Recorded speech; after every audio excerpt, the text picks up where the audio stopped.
നോമിനേഷനൊക്കെ കഴിഞ്ഞിട്ട് എല്ലാവരും ക്യാപ്റ്റൻസ് ഉണ്ടല്ലോ, ഓരോ ടീമിൻ്റെ ക്യാപ്റ്റൻസ് അവരുടെ ഒപ്പീനിയൻസ് ഒക്കെ പറയാൻ തുടങ്ങുമായിരുന്നു. അപ്പോൾ തുടങ്ങുന്ന സമയത്ത് നമ്മുടെ യമുന, കിച്ചൺ ടീമിൻ്റെ ക്യാപ്റ്റൻ യമുന സംസാരിക്കാൻ തുടങ്ങിയപ്പോൾ നമ്മുടെ ജിൻഡോ ചാടി എണീറ്റിട്ട്, ഇന്ന് രാവിലെ ഇവിടെ ആരാ ചായ ഉണ്ടാക്കിയത്? അപ്പോൾ അവർ പറഞ്ഞു ഞാനാണ് ഉണ്ടാക്കിയത്. ആ ചായ കൊള്ളില്ലായിരുന്നു, ഞാൻ കുടിച്ചിട്ടില്ല, നല്ല ചായ ഉണ്ടായിക്കോണം ഇനി മുതൽ ഇവിടെ.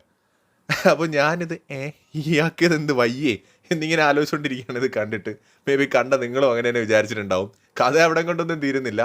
അപ്പോൾ മൂപ്പര് ഭയങ്കര സീരിയസ് ആണ് കേട്ടോ, ഭയങ്കര സീരിയസ് ആണ്, ആറ്റിറ്റ്യൂഡാണ്, ഭയങ്കര ഭയങ്കര ഗൗരവം എന്നൊക്കെ പറഞ്ഞു കഴിഞ്ഞാൽ മസിലൊക്കെ പിടിച്ചിരിക്കുകയാണ്. കാര്യം എന്താ, ചായ ഉണ്ടാക്കിയത് ശരിയല്ല അല്ലേ? ഇവിടെ ബിഗ് ബോസിനകത്ത് ഗെയിം കളിക്കാനാണ് വന്നിരിക്കുന്നത്. ഇയാൾക്കിപ്പോൾ നല്ല രുചികരമായി ചായ ഉണ്ടാക്കി കൊടുക്കാനാണല്ലോ അവരൊക്കെ വന്നിരിക്കുന്നത്. അതവിടെ എന്തോ ആയിക്കോട്ടെ. അപ്പോൾ യമുന പറഞ്ഞു അതൊന്നും പറ്റില്ല, ഇത്രയും ആൾക്കാരുള്ളതല്ലേ, അപ്പോൾ പിന്നെ അതൊന്നും പറ്റില്ല. അപ്പോൾ ഇതിനിടയിൽ നമ്മുടെ ഗബ്രി എന്ത് ചെയ്യുന്നു, ഗബ്രി ജോസും പറയുന്നു അത്ര അങ്ങനെ നമുക്ക് പറ്റില്ല, കാരണം എല്ലാവരും ഒക്കെ ഓരോന്ന് അറിഞ്ഞു വരുന്നില്ലേ ഉള്ളൂ, നമ്മളാരും മറ്റേ ഷെഫൊന്നും ആയിട്ട് പഠിച്ചിട്ടൊന്നും അല്ല വരുന്നത്.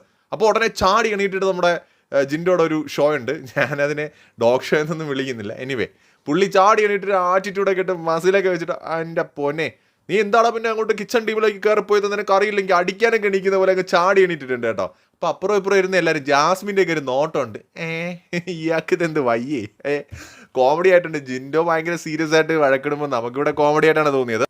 പക്ഷേ അത് കുറച്ച് ഓവറായിരുന്നു കേട്ടോ, എനിക്ക് അങ്ങനെയാണ് തോന്നിയത്. ഇത്രയും ഓവറായിട്ടൊന്നും റിയാക്ട് ചെയ്യേണ്ട കാര്യമൊന്നുമില്ല. ഒരു വീട്ടിൽ വന്ന് കയറിയതേ ഉള്ളൂ, ഇയാൾക്ക് ചായ ഇട്ട് കൊടുക്കാനല്ലല്ലോ അവരാരും വന്നത്.